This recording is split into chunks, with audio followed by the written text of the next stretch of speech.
Hello, and you're listening to Eco Justice Radio. We present environmental and climate stories from a social justice frame, featuring voices not necessarily heard on mainstream media.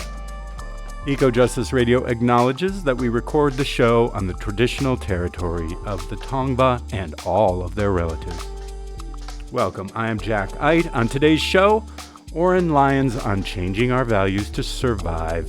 We air multiple speeches and discussions featuring the acclaimed elder Oren Lyons, Onondaga Faithkeeper, and a leading voice for Native sovereignty and culture. Oren Lyons, a Faithkeeper of the Turtle Clan who serves as a member chief of the Onondaga Council of Chiefs and Grand Council of the Iroquois Confederacy, also known as the Haudenosaunee Peoples, is an accomplished artist, social and environmental activist, and author, a Professor Emeritus at SUNY Buffalo, a leading voice of the UN Permanent Forum on Human Rights for Indigenous Peoples, and the recipient of many prestigious national and international prizes, including the UN NGO World Peace Prize.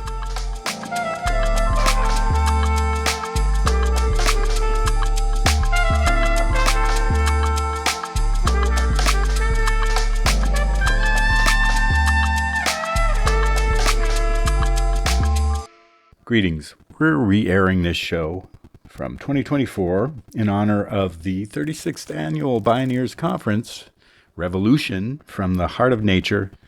It's happening in Berkeley, California on March 27th through 29th, 2025. So hope to see you there. I attended the Bioneers Conference in March 2024 in Berkeley, California. Bioneers is a nonprofit organization that highlights breakthrough solutions for restoring people and planet. Founded in 1990 in Santa Fe, New Mexico by social entrepreneurs Kenny Ausubel and Nina Simons, Nina, who we've had on the show in 2023, they act as a hub of social and scientific innovators with practical and visionary solutions for the world's most pressing environmental and social challenges. We share today excerpts from Oren Lyons' keynote address entitled "To Survive, We Must Transform Our Values." Here it is, recorded in March 2024, Berkeley, California. Now, Scott, our greeting from the Haudenosaunee, commonly known as the Iroquois Confederation. That's what the French call us. English call us Six Nations. And our proper name is Haudenosaunee, means people of the Longhouse. So, I want to thank you for being here and a common cause. And it's been a while now with the Bioneers, and we've had our problems with the pioneers, so to speak. But the native people of Turtle Island, that's just the name before Columbus got here. You know, he thought he was in India, and so all of a sudden all of the native people in the Western Hemisphere became Indians. So every time I'm talking with a person from India, I have to apologize to them and say, "You are the real Indians." And it's been like that. Some explorer by name of Amerigo Vespucci, coming on his sailing ship, happened to land here, and they named the whole continent after him. One time. It's amazing. So the whole subject of the native people of what we call Turtle Island, North, Central, and South America now, have never had their history told. They're afraid of it. It's so fierce, it's so bad. Millions of people here at the landfall of Columbus, millions.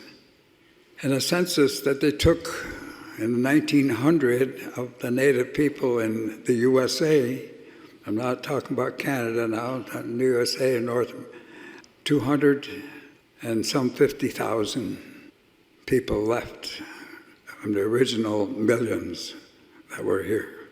We had title to land. This was Turtle Island, and democracy was just rampant here. Everybody was free.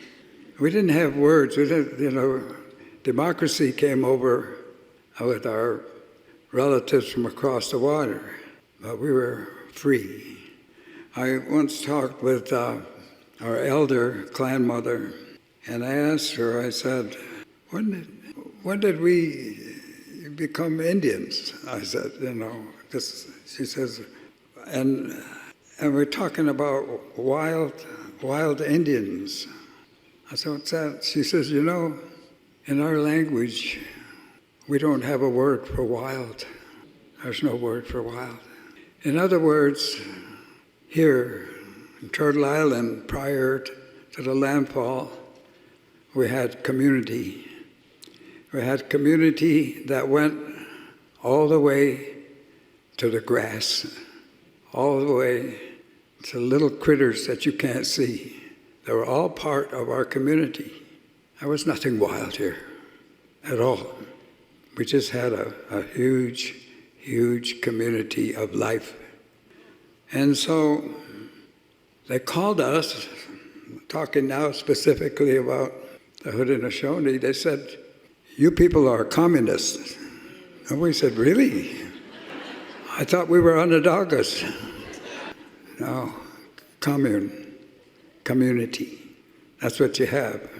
And so when they were embarking on to become a country, they had to talk to our leaders at that time. I'm talking about 1775 now. And they knew that we were allies with the English. And they were rebels. They were going to have a rebellion here. But they knew that if we stood up and took arms with the English, there was no way they could have a rebellion at all. The power was with the Six Nations at that time, 1775. So they came to us. A delegation asked for a meeting in what is now Albany, New York, on the issue. And they explained to us, this delegation explained to us why they were having this fight with their father. They said, this is a fight between father and son. And they talked about the mistreatment, and they talked about, it's a long story, it's a long history that I know very few of you out there know about, because you don't write about the history. They say history is written by the victors. And of course, our people use oral history. And it's a good process, because in the beginning of our Confederacy, we have the discussions of who said what to who. They're thinking now that we're as old as 15 or 1600 years that the Haudenosaunee has been here. They're doing a study right now in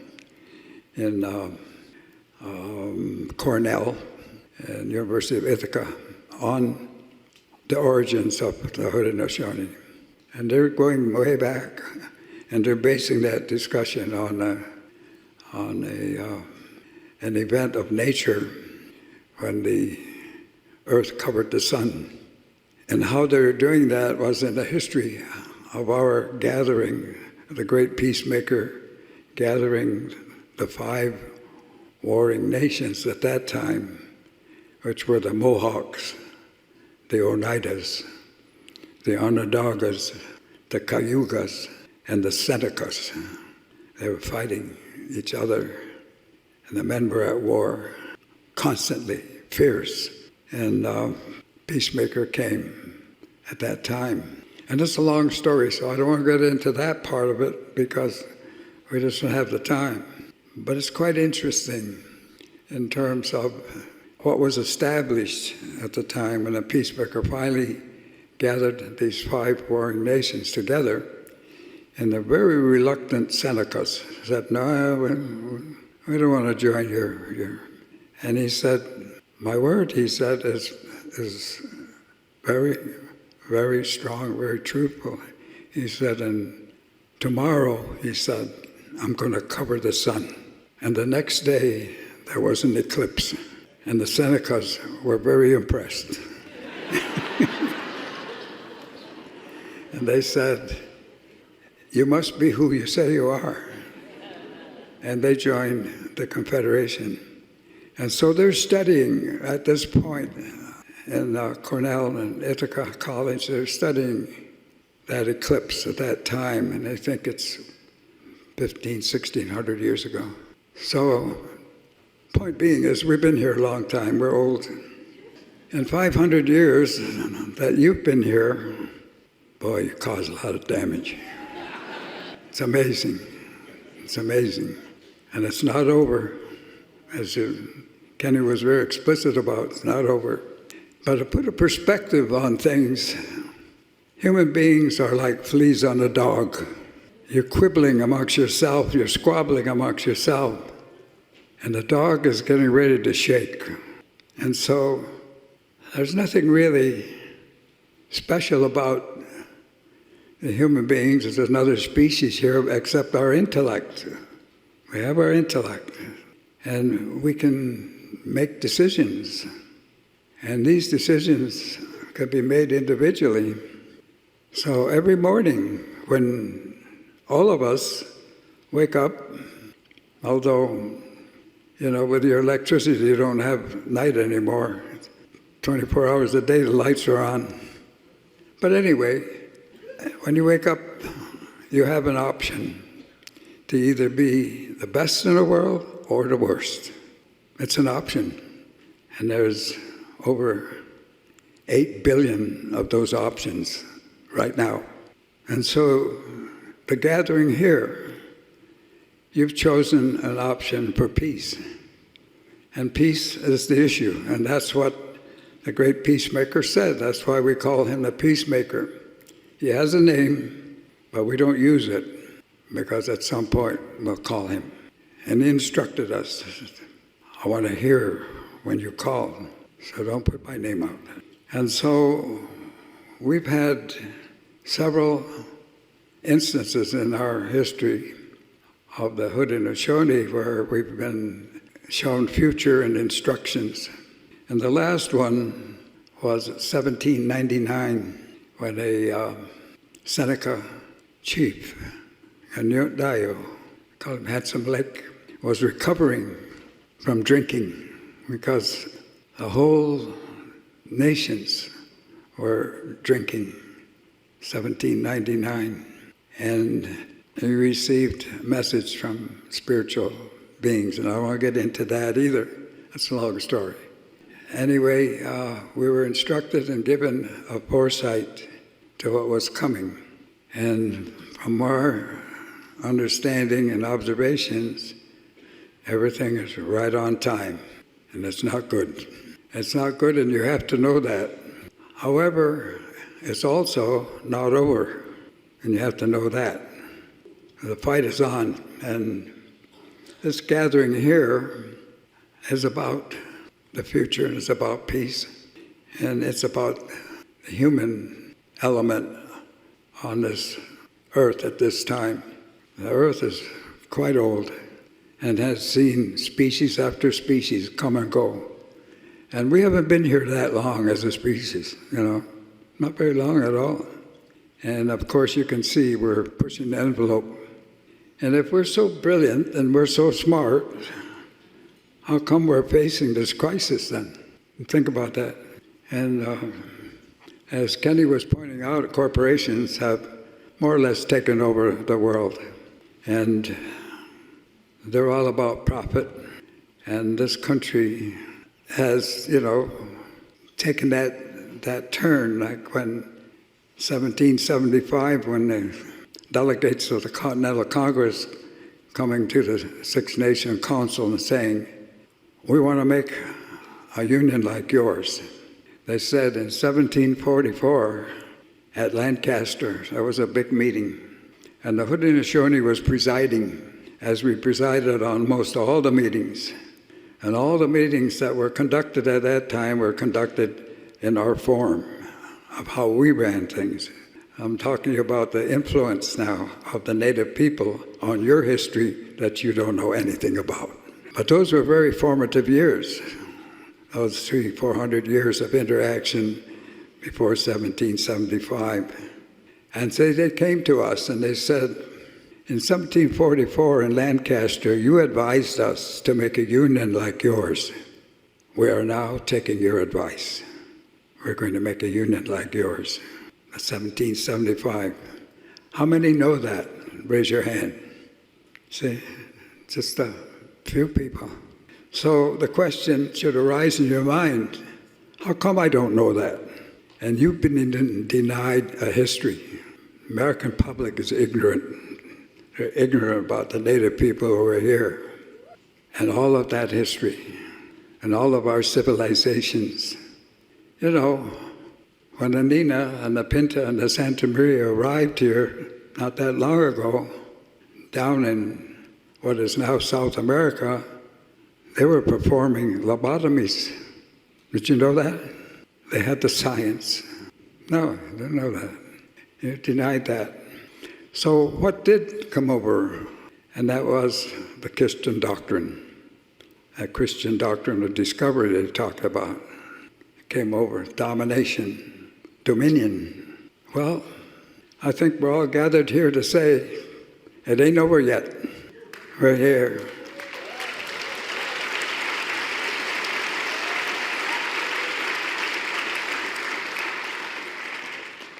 And my son and Rex are here on their own. I'm not representing the Haudenosaunee in this discussion, although that's been my primary work around the world, is to carry the message.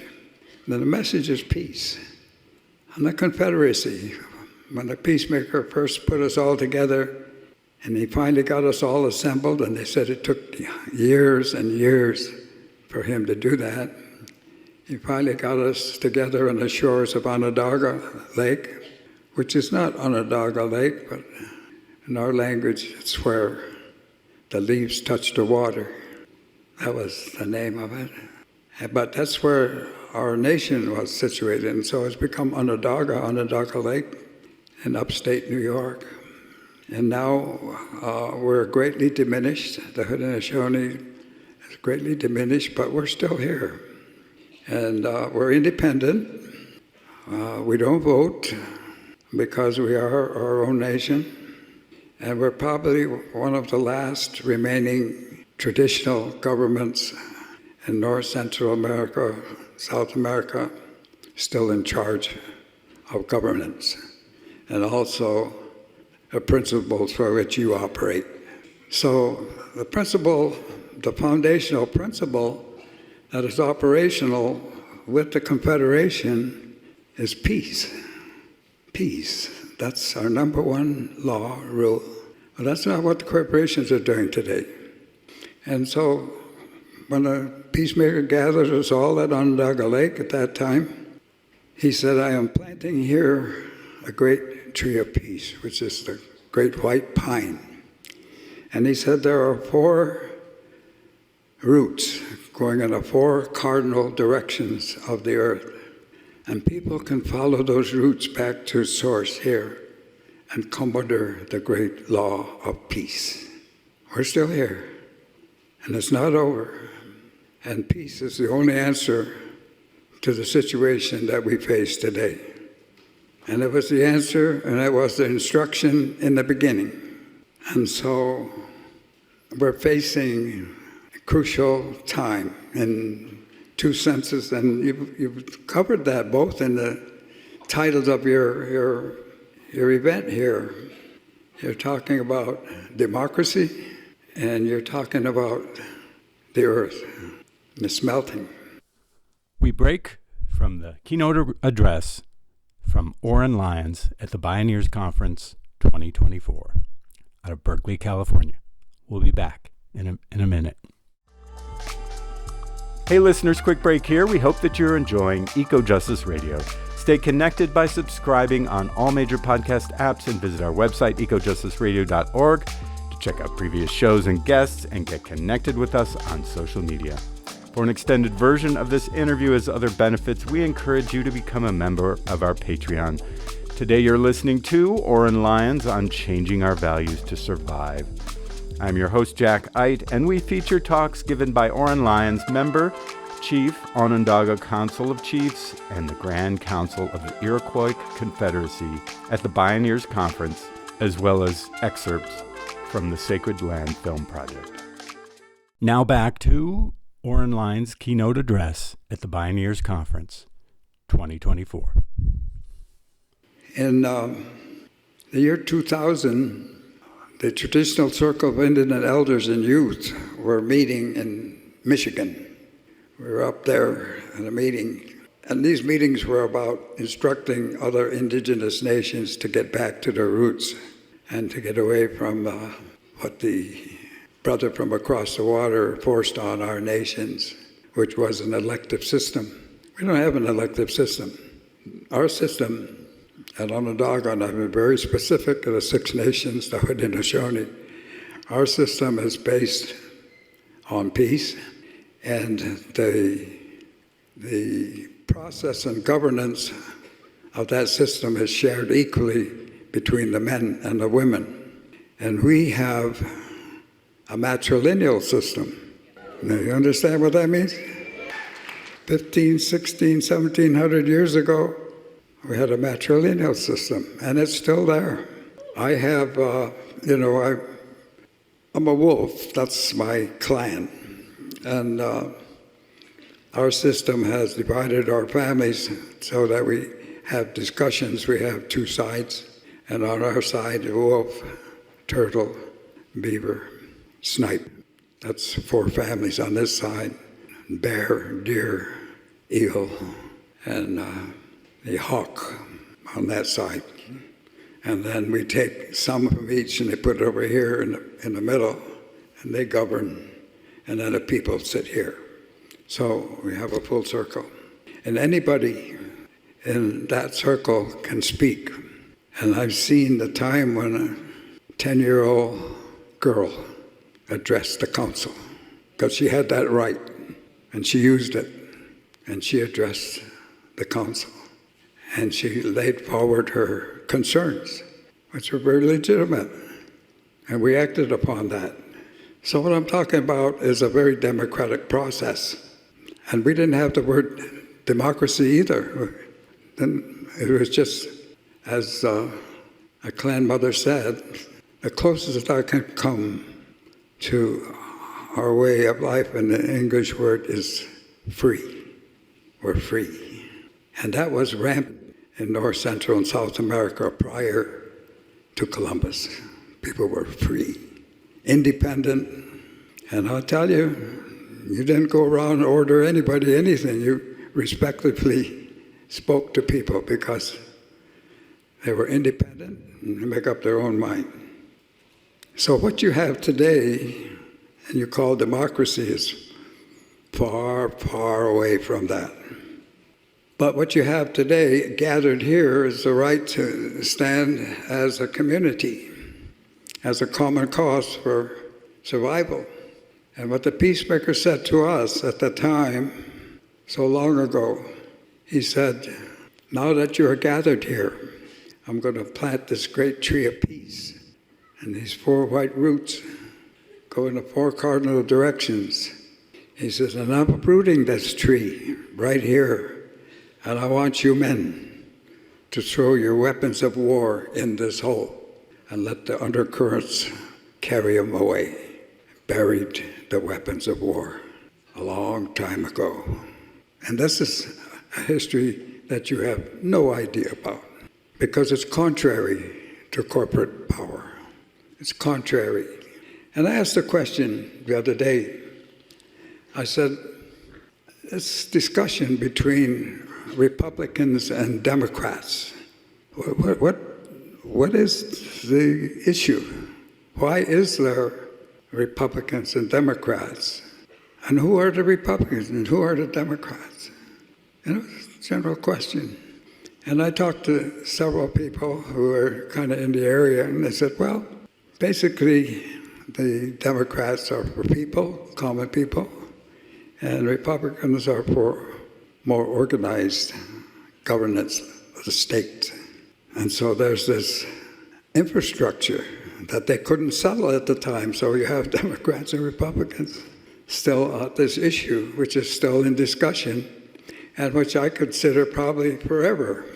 It's a constant, because every generation has to determine for itself what its future will be. So as you sit out there, many young people here now, and I'm so glad to see you here, because we're going to need your vitality, we're going to need your strength, and you're going to need your support for the more thoughtful side of ours, how we proceed and how we deal with this eminent discussion on survival of the human beings as a species.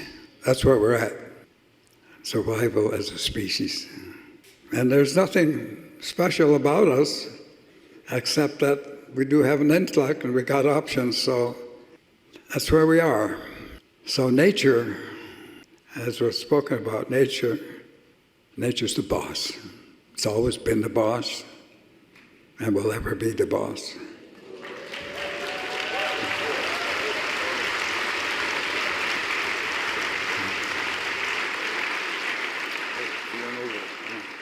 Yeah. Okay, he's telling me to shut down. So there's a lot that I haven't added here. You know, my 94 years on this earth here is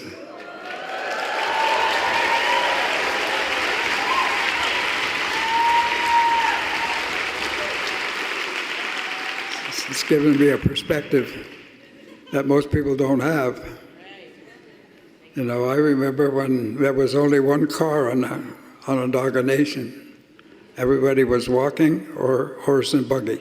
I could harness a horse, harness plow, and now we got vehicles flying to the moon and beyond, way beyond.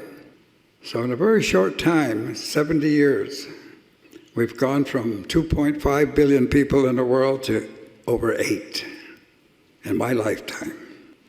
Now, if everything was equitable, that would manage. But as you know, it's not equitable. So we have a great many poor people and very few wealthy people. You know, I've heard their complaints. You know, they do have a complaint, and that complaint is they have to wait in line for a yacht. Imagine. And you got women out there with 3 kids working 2 jobs. They got to wait in line for a yacht. So that's the inequity, all right? And that's the reality.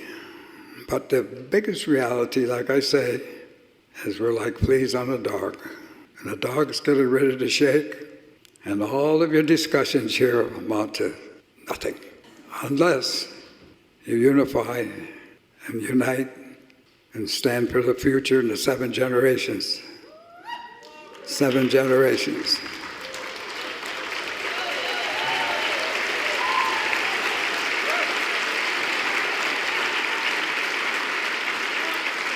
Those were our instructions, and they're valid, extremely valid today. And just my last words now before Rex drags me off the field here. Ever guys hear about Yogi Berra, the catcher for New York? You know, he says funny things, but there's a lot of truth to something he said, you know. He would say funny things like, he said, well, when you come to the fork in the road, take it. And he said, the thing that I listen to him now, what he says, well, you know, it ain't over till it's over. And it ain't over. So that's where we are right now.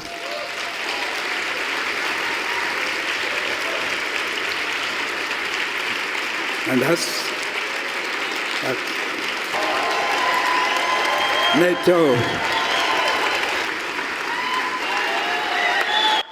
That was Oren Lyons from his keynote address entitled, "To Survive, We Must Transform Our Values." And now we have another Oren Lyons piece, "We Are Part of the Earth," from the Sacred Land Film Project, part of Earth Island Institute. Sacred Land Film Project's mission is to create and distribute media and educational materials to deepen public understanding of sacred sites, indigenous cultures, and environmental justice. I had just graduated from Syracuse University, and they were having a big celebration at Onondaga because I think I was the first graduate from Onondaga. My uncle said to me, sitting on the Council of Chiefs at that time, and he said, well, let's go fishing. And I said, that's a good idea. Yeah, because I knew he's a good fisherman. He knew where everything was. And so we went fishing, and he took me out on this lake, and we're going to fish for bass. So I was very happy to be sitting there in the boat. And they had the motor, small motor, 15 horse. And we went out and anchored by a bluff, and a lot of bass there, run right straight down. And so we got our lines out, and we were sitting there, and he said, well, you just graduated from the university. Yeah, I said, I did. That's good. He said, it's been a long time since we had anybody do that. Yeah. What'd you learn? Oh, I said, I took painting. I learned a lot about painting. That's good instruction, helped me out. That's good, he said. What else you learn? I said, I learned about people. Pretty much brought up at Onondaga. And I said, different kinds of people. They think different. Yeah, he says, that's very true. He said, what else? I said, well, we had a good coach. Coach Simmons, good lacrosse coach. Nice man. Yeah, he says, I know Coach Simmons, a good man. Very nice man, he said. Well then, he said, he was sitting there. Then you must know who you are, he said. And I said, yeah, I think so. So we were just quiet for a while, and he says, can you tell me who you are? And I began to understand that I was sitting on one end of the boat, and he was on the other end of the boat by the motor, and I was kind of captured there. I said, well, I'm Joey Quisson. He said, it's an old name, he said. It's an old name. Yeah, I said, I have that name. And I went on through my name, Oren Lyons, my mother's name, my father's name, their clans. My father was an eel, my mother was a wolf, and we go by the mother's side, so Wolf Clan, yeah. And then he would say, and that's it, huh? That's it. That's who you are. And I realized, that I was being really cornered here, and he was pressing me. And I went on to everything that I could possibly think of, and every time I would finish, he would say, that's it, huh? And I said, well, that's all I know. All right. Need help? I said, yeah. Yeah, apparently I need help. All right. He said, let me help you, he said. And on the bluff, just as I could say right where we're sitting here, and I could point to that tree up there. And that's what he did. There was a young pine growing off the bluff, gripped right into the rock.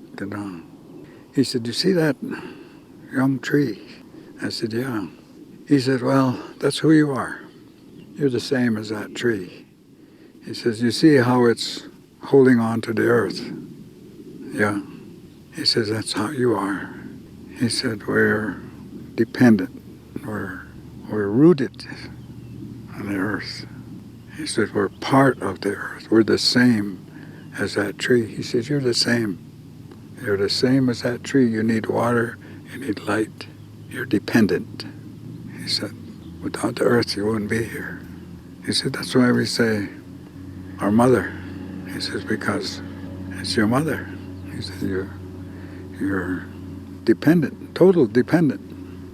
I said, I see that, I understand that. And he said, watch your line, you got a bite. And we caught a lot of fish that day. He didn't ask me any other question. But when we got home, I thought about this. I said, he planned that whole thing from when he said, let's go fishing. Because he could see that I was arrogant in my position of who I was, and feeling pretty good about myself, and feeling pretty, I guess, I don't know, feisty, whatever all you want to say. And he could see I needed some instruction, and he must have planned that whole thing. As time went on, the more I would think about it, the more I realized that he was concerned I was going to be going off in the wrong direction. I really needed help. So after 4 years of university, I learned more on that boat, a couple hours. And instructed by a man who never went beyond 5th grade, who knew a lot more than I did. And so it gave me a base of reflection. He gave me a lot that day. That was Oren Lyons, We Are Part of the Earth, from the Sacred Land Film Project of Earth Island Institute. Next, we have Oren Lyons again telling the classic story, retelling the classic story, or maybe even decoding the classic story, The Wizard of Oz. Everyone knows The Wizard of Oz, right? But this is from a Native American perspective, or more just explaining what L. Frank Baum's tale, which is sort of a utopian American dream hidden behind a fantasy story of Over the Rainbow. And frankly, according to Oren, it soft pedals an anti-nature prejudice amid dazzling urban industrial landscapes. And sadly, we see this bias manifesting every day at the expense of all of our Earth's relatives that they consider as resources, and contribute to today's environmental, economic, and social collapse. Everybody just loves The Wizard of Oz, but the man who wrote that just lived 20 miles away from Onondaga. He didn't like Indians. He called us pets of the government, and he wrote The Wizard of Oz. And that was a story that was written for somebody who was running for president. That's what that whole thing is about, and all the symbolism in it. There were symbols. The farmer, the scarecrow represented a farmer, and have no brains. And that's what they're saying at the time. Farmer doesn't have brains enough to take care of himself. Well, where do we go? We go to Oz. He knows. Well, where's Oz? Well, follow the yellow brick road. What's the yellow brick? Gold. Follow the yellow brick road. That was a big discussion back there. Shall we have the gold standard, or shall we go, with the greenbacks? The Emerald City of Oz. Well, it wasn't emerald. You had to have green glasses. When you got to Oz, you put on green glasses. Then the city was green. They're talking about paper, and they're talking about gold standard. It was an interesting story, and when you start reading it. And what about the woodsman? They found him out there, the tin man. He was laying all over. He had an axe. That's what he was. He was labor, no heart. He needed a heart, remember? And the cowardly lion, he needed courage. And that was going to be the president, who was saying, no, you don't have to have courage is there. That's the style of politics in those times. There was no television, there was no radio. They used stories. And so the fiercest of them all was the Wicked Witch of the West. And who was that? Who was the Wicked Witch of the West? And that's your key. And who was helping the Wicked Witch of the West? Flying monkeys. And who were they? Well, I'll answer. The Wicked Witch of the West was nature, subdued by water, if you remember. And what they wanted to do was dig a canal all the way to Kansas. And that's why they were in Kansas. A story about Kansas. All of that, all symbolic. And who were the flying monkeys? Who were the pets of the government? Indians. And turned out that they were friendly at the end. And so Dorothy, who represented the American people, said, come with me and come back. And they said, no, we can't go past the river, which was the Mississippi. And they had shipped all the Indians on the other side of the Mississippi. That's your Wizard of Oz. So who was the enemy? Mother Nature.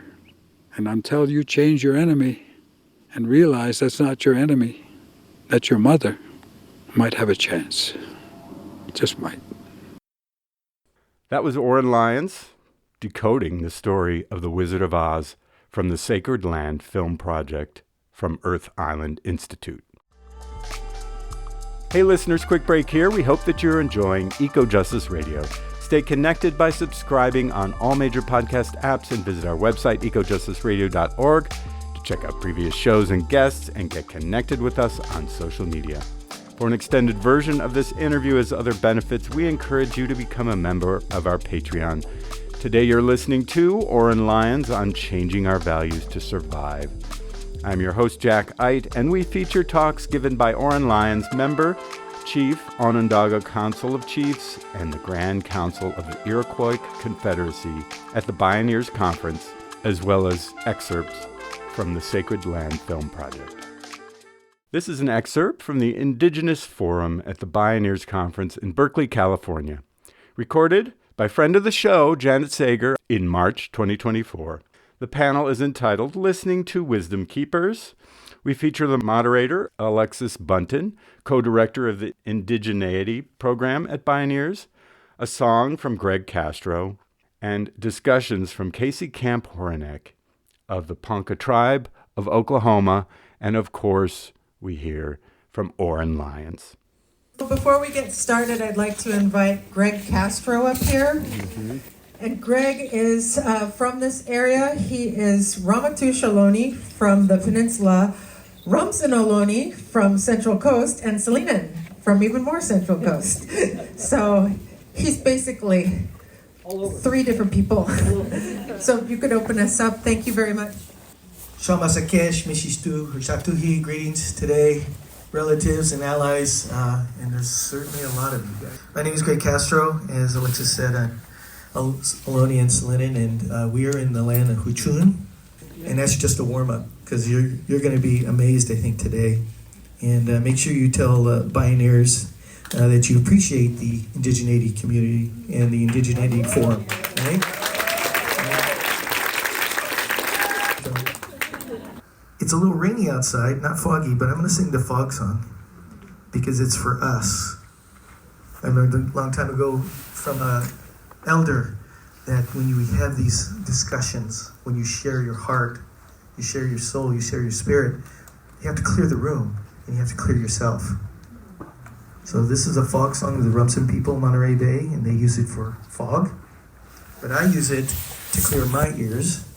And I think we're going to hear a lot today, so we got to make sure it's extra clean today. Arapachatihuan wasihim. Arapachatihuan wasihim. Arapachatihuan wasihim. Arapachatihuan wasihim. Arapachatihuan wasihim, Arapachatihuan wasihim, Arapachatihuan wasihim, Arapachatihuan wasihim. Oh. Hayat Spanikan. Thank you. So normally I don't look at my notes, but I'm a little nervous being around all you amazing people, so I'm going to look at them. So obviously, you know, this is an amazing panel. So this is Listening to Wisdom Keepers. So I'm going to give very brief introduction. So we have to the left, Oren Lyons. He's Haudenosaunee, the Onondaga Council Chiefs of the Haudenosaunee Confederacy, Faithkeeper of the Turtle Clan, Professor Emeritus at SUNY Buffalo, been with the UN Permanent Forum on Human Rights for Indigenous Peoples, and was awarded the UN NGO Peace Prize. Oren. To the right of Oren, we have Casey Camp, an environmental ambassador for the Ponca tribe of Oklahoma. She is the hereditary drum keeper of the Women's Scalp Dance Society of the Ponca Nation. She is a leader in her tribe, being the first to adopt the rights of nature to ban fracking on their reservation and beyond.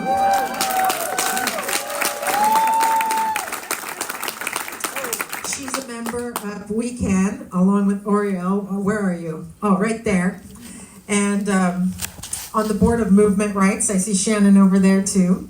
And board of the Global Alliance for the Rights of Nature, and with the UNFCCC COP climate conference, and she's spoken at the United Nations.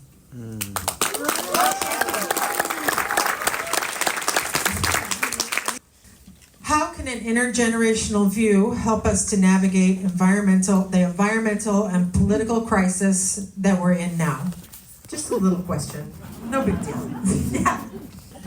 Julie with Banka Abde Mashte Banka Oklahoma. Nuahe Tamashite Tinke Gonkeki Zateati.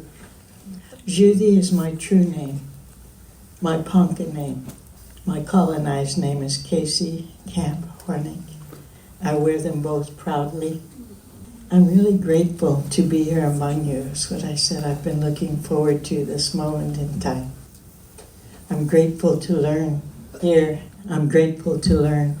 I'm grateful to Bioneers for putting this together.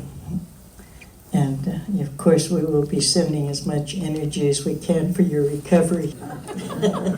I'm listening to you, and I like the concept of back to the land, but I want land back, to go back to that land too. Nebraska, flat water. Ni is water. Alaska is flat. So those colonizers kind of use the name, but they don't even know how to say it because they don't take the time. Had an interesting experience, by the way, in an elevator. We were at the climate walk last year, and I was, you dress like you dress, right, as us, and I was in an elevator with an Englishman, and he got on there, and he said, after a while of looking at me, he said, I've studied your people. And I said, I've studied yours too. I speak your language. I know your social mores. I know your religion. And on until we got down to the bottom. And he was still standing there. When I walked out there. And I feel as if that's part of where we need to be. This laughter is important to us right now, but this prophecy, this time in prophecy is important as well. Earlier today, I had the honor, movement rights, and the rest of us all went up there to Lummi country at their invitation to talk about rights of nature because their sacred relatives, the whale, we could relate to in relationship to our relationship with the buffalo.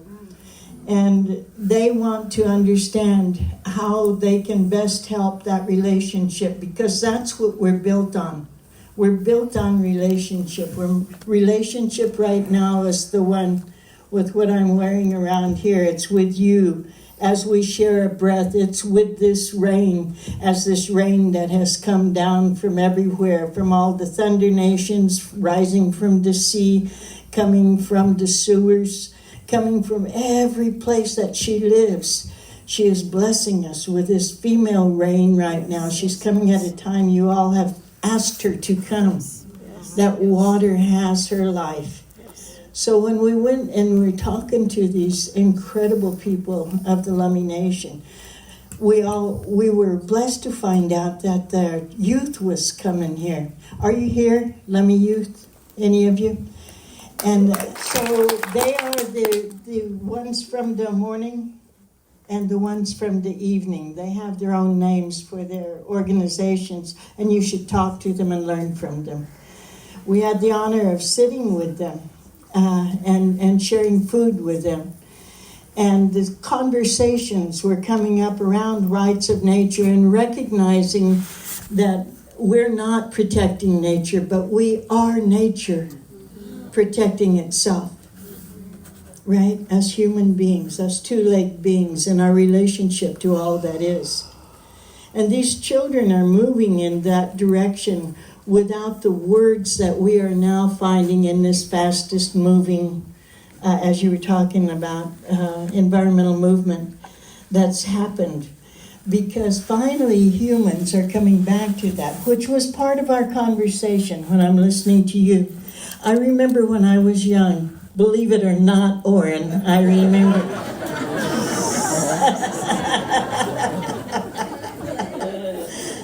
And it was before my daughter was born, and so many things have come up here. Listening to Dolores talk yesterday and remembering walking with Cesar Chavez while this one was on my brother Carter's shoulders and her daddy's shoulders, and we were following Joan Baez. que viva la huelga, que viva, viva. Whee! Yeah. Good times. My favorite kind of times. And my brothers had just come out of Wounded Knee, and we were all so empowered and taken to the streets in every way. And White Roots of Peace was touring. Yes. Yep. Yeah, and talking about the peacemaker. We were hearing from the spirits at that time, and that's what we were sharing with these youth. And the spirits in our ceremonies were telling us of the AIM movement, that we should utilize the media more. To me, that meant get better press at all of our protests, you know. And it helps you not to get killed as much, too, if you have the press there. So that was a good thought. But also to tell us that it was time for the Red Nations to stand up and share our ways. And we were so reluctant. And we all would look at one another and we'd say, why would we share with these people? The ones who kidnapped my mother at the age of 6, the ones who beat my families to death, the ones who caused the forced removals that killed 1 in 3 of the Ponca twice, reduced us down to 200 with their smallpox blankets another time. Why would we share with them? And we just said no, and we kept our ceremonies to ourselves. We kept our ways of thinking to ourselves. And yet the spirits would come in the ceremonies and they'd say, yes, but the purification is coming. They call that climate change now. And so it came time for folks like us to honestly have to set aside our fears and believe in hope. To set aside the prejudices, not forget them, but to set them aside. Sit right here while we talk the truth to our children, to our grandchildren, to our great-grandchildren. While we honor our mamas and daddies and what they went through. Those stories are alive. That oral tradition is real. That's what we're sharing with you today. That's what we shared with the youth. And that's how we continue. Community, community, community, community, community. Not of just the 2 lakes, but of all our relatives, whether they walk on 4, especially if they walk on 4, if they have wings, if they have roots in the ground, if they blow on the wind itself, the sacred water herself, the twinkling of the star, because Star Nation is also involved in this, on the side of life on earth to continue. To remember the dreams that we're having and to not discount them. And if you have that gut feeling that these youth shared with us today, do it. Do it. Believe. Take to the streets. Pray first. You want to get to come home. That's important too. Put up your teepees. Lay on the earth. Listen to what the wind says. When the water tells you a song, sing it. Because we're not just an ancient people, we're also the people of the next generations to come. And we are related to all. So what is your body made of? What did you eat today? What did you drink today? What cells were created in your mother's womb? That's who you are. You're a relative to all. And I'm so honored to be among you. Sean. Okay, well, they said everything needs to be said.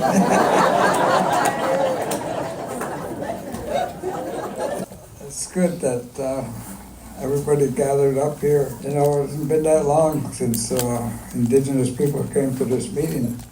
And we get more and more every time because our words are listened to here.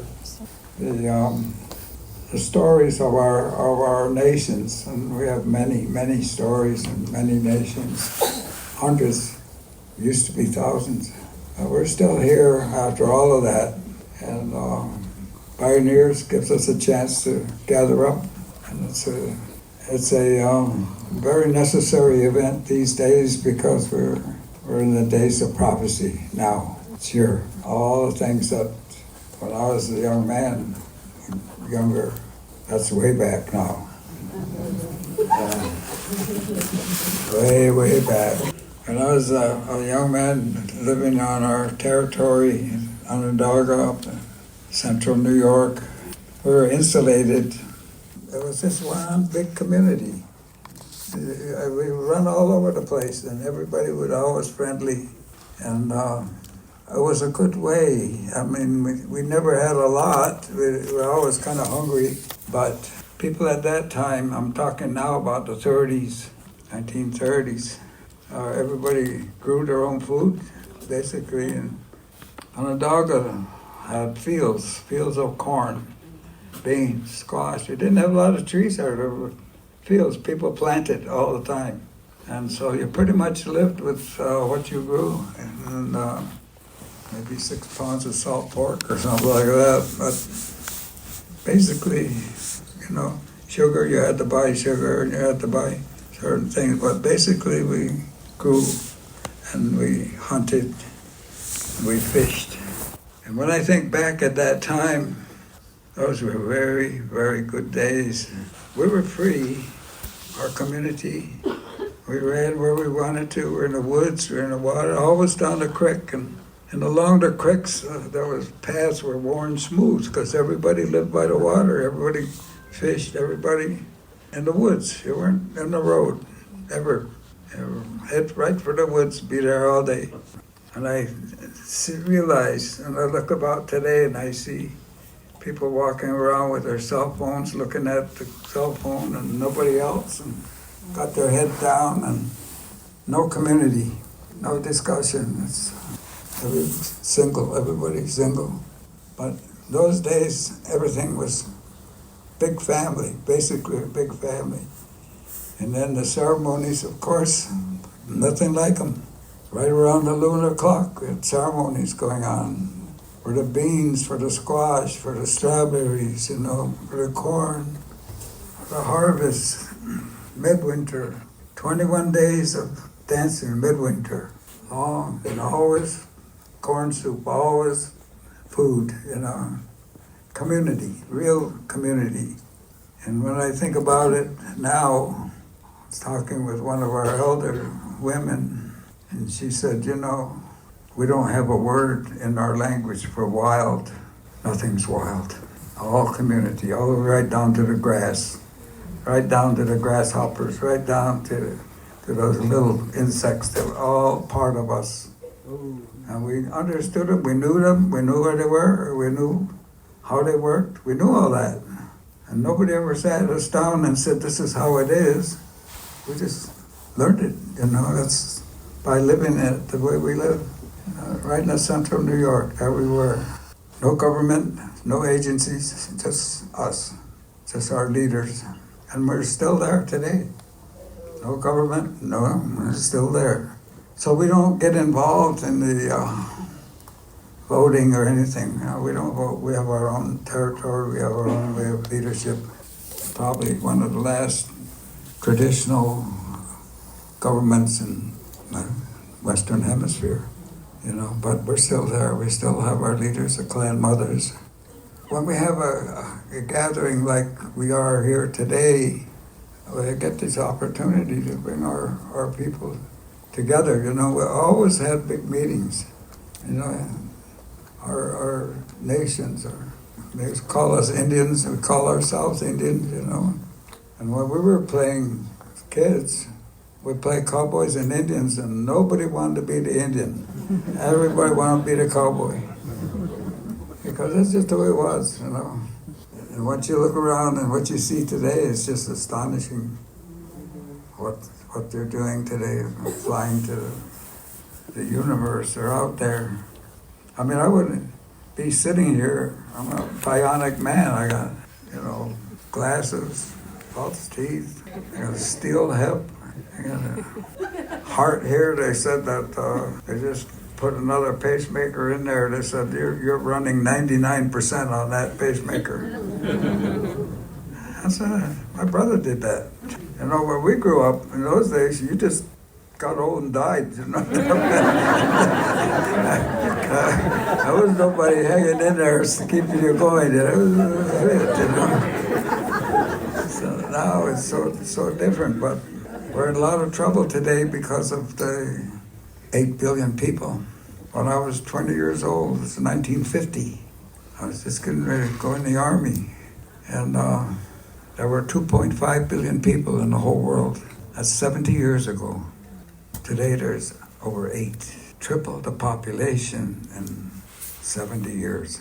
Now it would be okay if everybody would treated everybody equal and fair, but that's not the way it is today. You have very wealthy people, white guys mostly, and then you have the common folks like us, and then you have there's a caste system out there of wealth, and we're right on the bottom level all the time.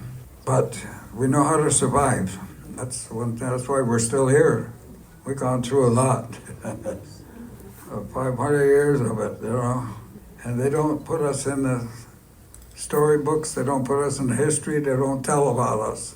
They can talk about black people and they talk about all of that stuff, and not us, because that history is fierce. Yes. I mean, millions of us were slaughtered, killed. In the United States, in 1900, they had a census of how many Native people that were here left, around 250,000 of us. And they couldn't do it. They couldn't finish us off. So what they said was, well, we just won't talk about them. So that's why we're not in the history books. That's why we're not told, but people don't know about us. We're still cowboys and Indians, you know, still movies. It's how people look at us, you know. When you say he's Indian, well, there's a Lakota man sitting on a horse and looking out in the future, you know, big board banner. They don't know about us. But here we are, yeah? Mm-hmm. Here we are. Oh. And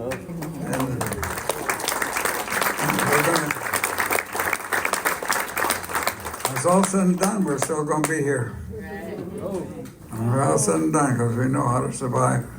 We're tough. There's no doubt about it. It had to be tough to get here. So I just want to thank you all for coming, and the fight is on. The fight is on.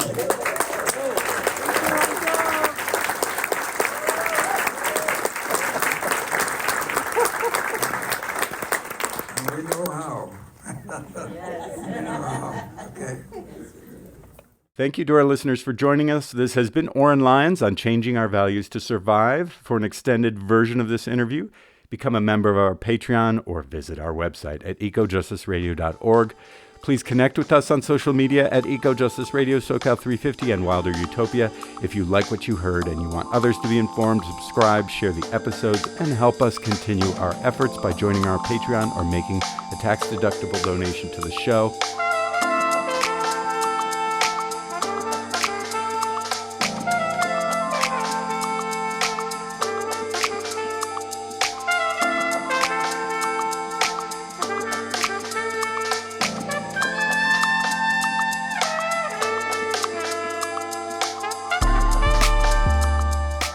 Project of SoCal 350. The show can be found on KPFK, KPFT, all major podcast apps, and at ecojusticeradio.org. Executive producer and host, myself, Jack Ite, co-host Jessica Aldridge, co-host Carrie Kim, and engineer and original music by Blake Quake Beats. And until next time, remember, the power is yours.